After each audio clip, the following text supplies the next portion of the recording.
que nada, muy buenos días a todos. Quiero agradecerle mucho a la revista Advocatus por esta gentil invitación. Mi nombre es Guillermo Ferrero, soy socio del área corporativa de fusiones y adquisiciones del estudio Filippi Preto Carrizosa, Ferrero de U y Uría. El tema que me ha tocado presentar el día de hoy es el concepto de concentración empresarial, ¿no?, en el marco de la nueva ley de control previo de concentraciones, ¿no?, que fue aprobada por el Congreso de la República y ha entrado en vigencia en el mes de junio de este año 2021. El propósito de la ley, nada más para enmarcar la explicación que voy a hacer en unos minutos, es tratar de que ciertas transacciones que por su magnitud, o más que la magnitud de la transacción, la magnitud de las partes que participan en la transacción, no generen una restricción significativa a la libre competencia que después genera a su vez un perjuicio al consumidor final. Entonces, para que estas transacciones de fusiones y adquisiciones, como se conocen sus siglas en español, ¿no?, esta temática, ¿no?, para saber si es que el acto debe requerir la autorización previa del INDECOPI, ¿no?, uno tiene que saber primero si es que la transacción califica como un acto en el cual se da una concentración empresarial. Ese es el término que usa la norma, concentración empresarial. Y la concentración empresarial, ¿no?, según la norma, es concebida como la transferencia o el cambio, ¿no?, del control permanente. Transferencia o cambio del control permanente. Y después voy a hacer la distinción entre lo que se entiende por transferencia y lo que se entiende por cambio. Pero antes de entrar a esa disquisición, porque claramente lo voy a hacer con algunos ejemplos prácticos para que se pueda entender esto bastante bien, quisiera ahondar en el concepto de control permanente, ¿ya? Tiene que haber un cambio, transferencia de control permanente. Lo que dice la norma sobre control permanente, ¿no?, es que esto se puede dar a través de dos líneas o dos vertientes. La primera es cuando el cambio de control o el cambio o la transferencia de control permanente se da sobre derechos de propiedad, ¿ya?, o uso, derechos de propiedad o uso de activos. Estamos refiriéndonos básicamente a activos, ¿ok? Y la segunda definición, ¿no?, o la segunda línea, ¿no?, es que ese control permanente, ¿no?, la transferencia o cambio de control permanente, se da a través de derechos o contratos que permiten influir de manera significativa, ¿no?, en los órganos sociales o societarios, ¿no?, de una empresa. ¿Para qué? Para poder definir la estrategia competitiva de la misma. Entonces, tenemos dentro de la definición de control permanente, ¿no?, dos acepciones distintas. La primera está vinculada con los activos de la sociedad, ¿no?, ya sea el derecho de propiedad o el derecho de uso sobre esos activos, y la segunda está más bien vinculada a los órganos societarios de la sociedad, ¿no?, y que ese cambio o transferencia de control permanente le permita al beneficiario, digamos, de ese cambio de control permanente, tener una mayoría, ¿no?, una influencia significativa en los órganos societarios de la empresa, ¿no?, para poder definir la estrategia competitiva. Entonces, esta es la definición de lo que debe ser concebido como un acto de concentración empresarial. Ahora, sabiendo o entendiendo, digamos, este concepto general, ¿no?, sobre lo que debe entenderse como un acto de concentración empresarial, la ley, ¿no?, y su reglamento, ¿no?, establecen cuatro supuestos que son únicamente ejemplos, ¿no?, de lo que debe considerarse como un acto de concentración empresarial. Y claramente estos cuatro ejemplos no son limitativos para nada, sino que todo lo contrario, son únicamente ejemplos, ¿no? Es decir, hay una serie de otras transacciones que también pueden calificar, ¿no?, como cambio o transferencia de control permanente y consecuentemente gatillar, ¿no?, digamos, la necesidad de tener que pasar previamente por el INDECOPI para conseguir esa autorización previa, ¿no?, antes de poder consumar la transacción. Los cuatro ejemplos son los siguientes. El primero de ellos es la transferencia de acciones, el segundo de ellos es la transferencia de activos, el tercero de ellos es la fusión de sociedades y el cuarto de ellos es la formación de un joint venture o consorcio, ¿no?, de manera conjunta, ¿no?, para poder desarrollar un negocio o realizar una adquisición. Voy a referirme muy brevemente a estos cuatro supuestos, que son los que plantea la norma como ejemplos, y más bien voy a dedicarle más tiempo de la presentación, ¿no?, a otros ejemplos que no están contenidos en la norma, pero que califican de todas maneras dentro de esta definición general de lo que debe ser considerado como un acto de concentración empresarial. Entonces, la transferencia de acciones. La transferencia de acciones, como ustedes saben, está regulada en la Ley General de Sociedades y también en algunas normas sobre mercado de valores como la oferta pública de adquisición, la oferta pública de compra y demás. Y esa consiste básicamente en la transferencia de una serie de activos, pasivos, patrimonio, relaciones jurídicas, derechos y obligaciones y otros más de una sociedad, ¿no?, en la cual tenemos a un accionista transferente a favor de un accionista adquirente. Las acciones son un bien bastante complejo, ¿no?, como ustedes entenderán, ¿no?, justamente por tener aparejados todos estos elementos que acabo de comentar.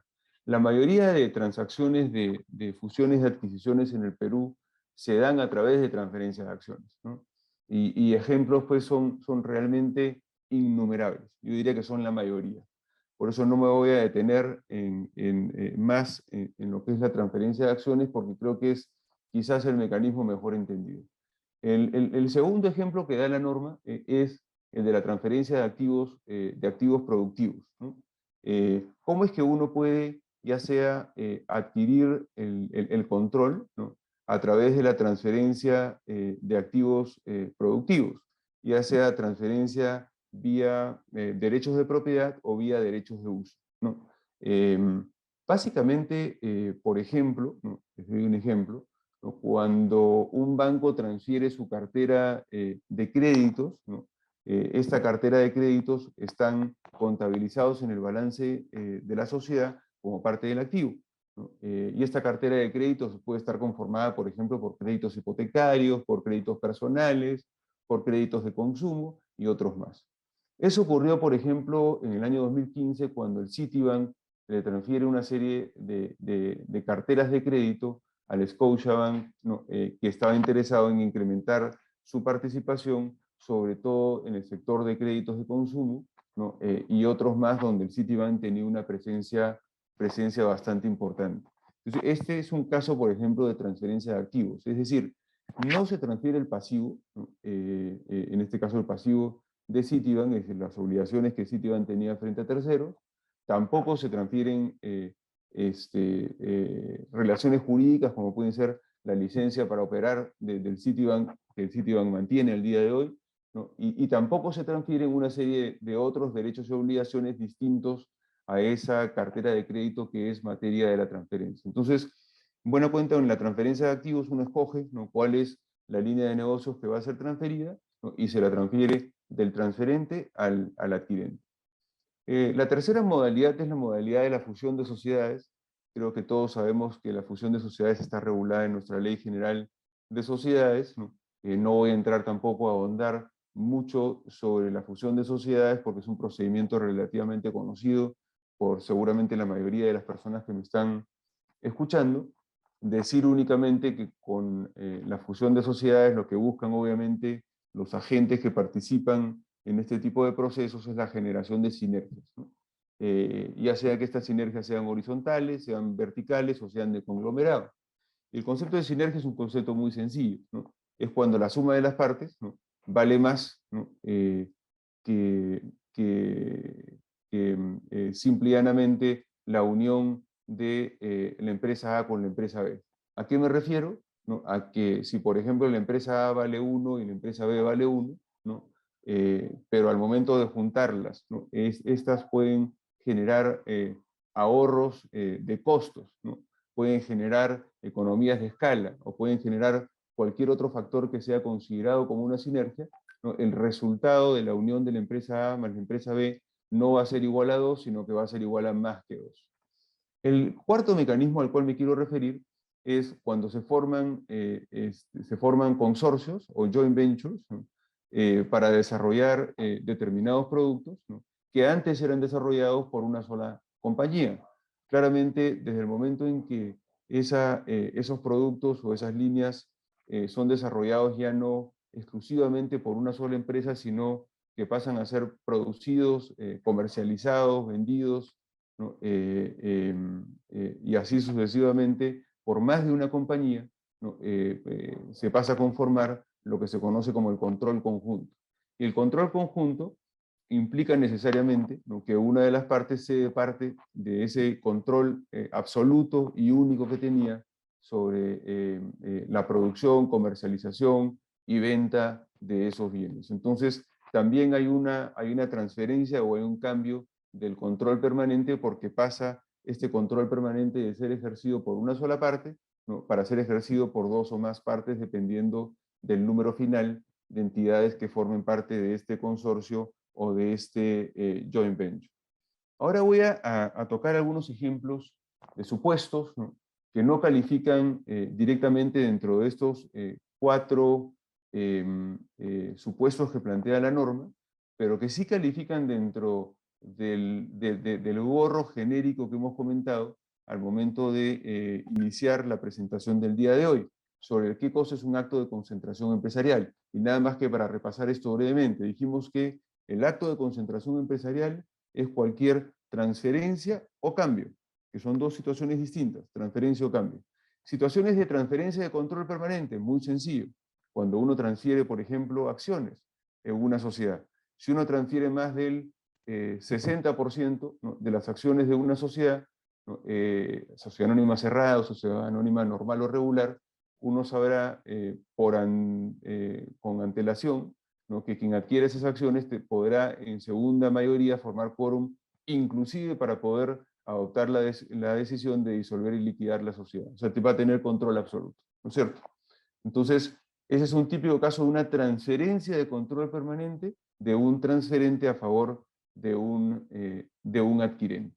Ahora, ¿a qué se refiere la norma con cambio? O sea, ¿qué supuestos o en qué supuestos se puede dar un escenario de un cambio del control permanente sin que haya mediado una transferencia de determinadas acciones o de determinados activos?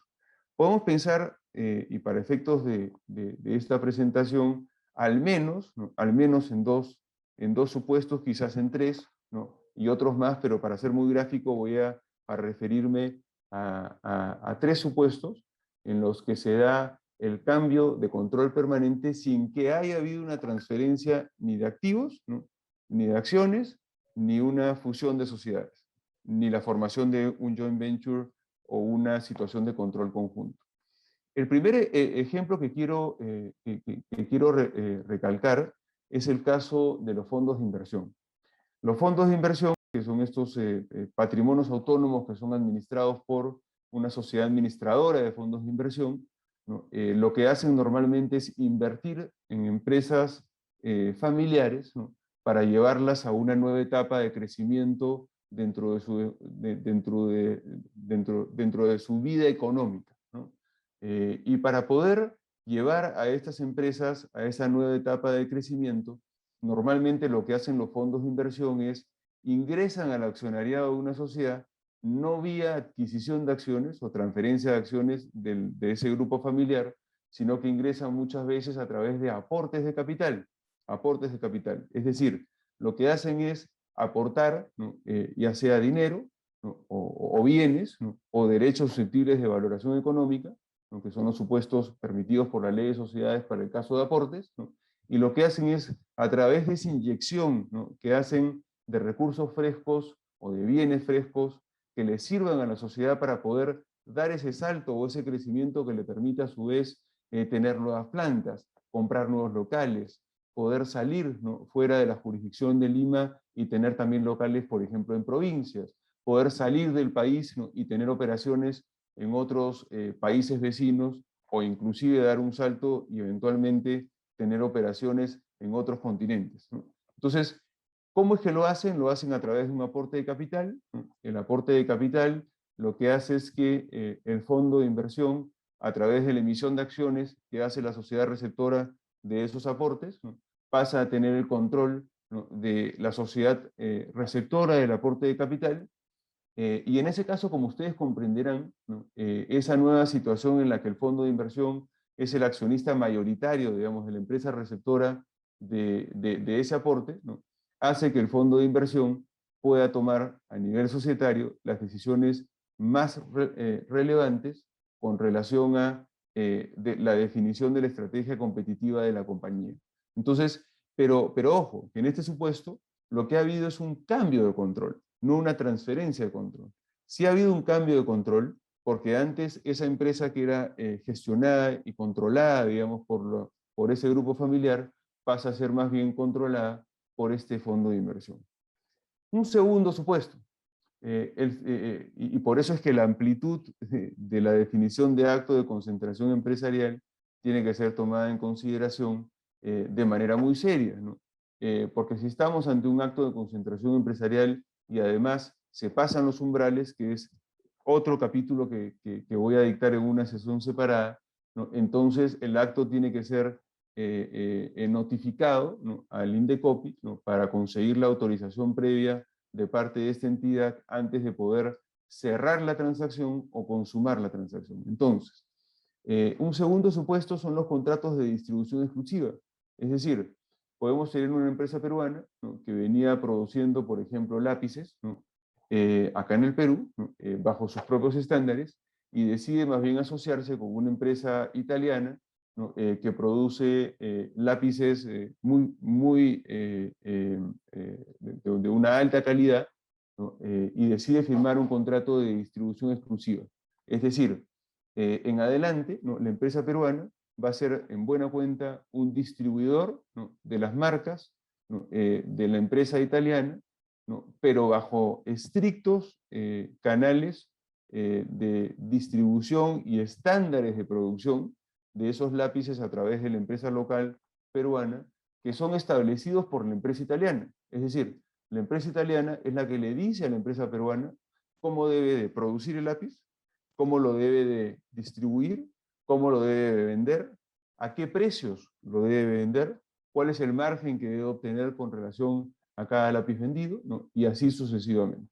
Entonces, como ustedes comprenderán en una situación como esta, que es un contrato de quizás no únicamente de distribución, podemos decirle si quieren de producción y distribución, lo que habrá sucedido es una situación de cambio en el control permanente. No ha habido transferencia, porque no se han transferido ni activos, ni se han transferido acciones, ni la sociedad local se ha fusionado con nadie. Pero sí ha habido un cambio en el control permanente que permite a la sociedad italiana ser la que societariamente, ¿no?, en cabeza de la sociedad peruana, ¿no?, sea la que fije, ¿no?, la estrategia competitiva de la sociedad peruana, porque claramente si la empresa italiana le está diciendo cómo producir esos lápices, pero además le está diciendo a qué precio los tiene que vender y cuál es el margen de rentabilidad que se debe obtener por cada venta de esos lápices, ¿no?, habrá habido pues un cambio, ¿no?, en el control permanente de parte de la empresa peruana a favor de la empresa italiana. Y un último supuesto de cambio de control permanente, y con esto termino la presentación sobre el concepto de acto de concentración empresarial, sería el caso de una empresa minera, ¿no?, una empresa minera que lo que hace es, normalmente lo que hace es extraer, ¿no?, concentrados o minerales de cobre, ¿no?, que tienen un contenido, digamos, al 20% de minerales y al 80% de tierra, ¿no? O sea, extraen, digamos, un pedazo de tierra, ¿no?, que tiene ese contenido de pureza, ¿no?, de mineral, pero que todavía tiene que ser procesado para poder después ser vendido como metal refinado. Y ese procesamiento se hace ¿a dónde? Se hace en lo que normalmente se conoce como una refinería y una fundición, ¿no?, que lo que hace es recibe el concentrado, lo une con otros concentrados de cobre o de plomo o lo que fuera, ¿no?, entran al proceso de refinación y de fundición, y como resultado de eso se saca la empresa de refinación o fundición un producto mineral que se llama un metal refinado, que ya tiene pues un 99% de contenido de mineral y ya no ese 20% que tenía el concentrado. Ahora, lo que yo he visto en la práctica es que lo que muchas veces firma el proveedor de concentrados con la empresa que va a hacer la fundición y la refinación, cuando esta empresa es una empresa distinta, ¿no?, al dueño, digamos, de ese concentrado, ¿no?, es que firman un contrato de distribución casi exclusiva, ¿no?, o de venta casi exclusiva, ¿no?, de ese concentrado, ¿no?, por el lado de la empresa que extrae el mineral a favor de la empresa de refinación, pero resulta que quien le provee el concentrado de cobre lo termina siendo también el comprador del metal refinado. O sea, está a los dos lados de la mesa, está como proveedor y está además como cliente, ¿no? Y justamente para asegurarse, ¿no?, que la empresa de fundición y refinación tenga capital de trabajo y tenga el financiamiento necesario para poder tener instalaciones de primera, lo que hace el proveedor cliente es le da financiamiento a su vez a esta empresa de refinación y fundición. Pero adicionalmente, para asegurarse que la calidad del producto sea la que está esperando esa empresa que provee el mineral y que a su vez es cliente, le dice a la empresa de refinería que le va a poner un controller financiero, para que ciertos gastos tengan que tener necesariamente la aprobación de ese proveedor slash cliente de concentrados o metales refinados. Y adicionalmente le impone un gerente de producción para asegurarse que la calidad del producto que finalmente salga sea, ¿no?, aquel que tenga ese 99.9% de contenido mineralógico. Entonces, este es otro supuesto en el que no ha habido transferencia de nada, pero claramente había un cambio en el control, ¿no?, de quienes ejercían el control antes, ¿no?, de establecer esa relación con este proveedor cliente de minería, ¿no? Los accionistas, el directorio y la gerencia de la empresa de fundición y refinación no tienen más el control de la sociedad, sino que realmente en la práctica quien está ejerciendo el control es ese proveedor más cliente y más financista de esa empresa de fundición y refinación. Bueno, con esto termino la exposición sobre lo que es un acto de concentración empresarial y les agradezco mucho por su tiempo.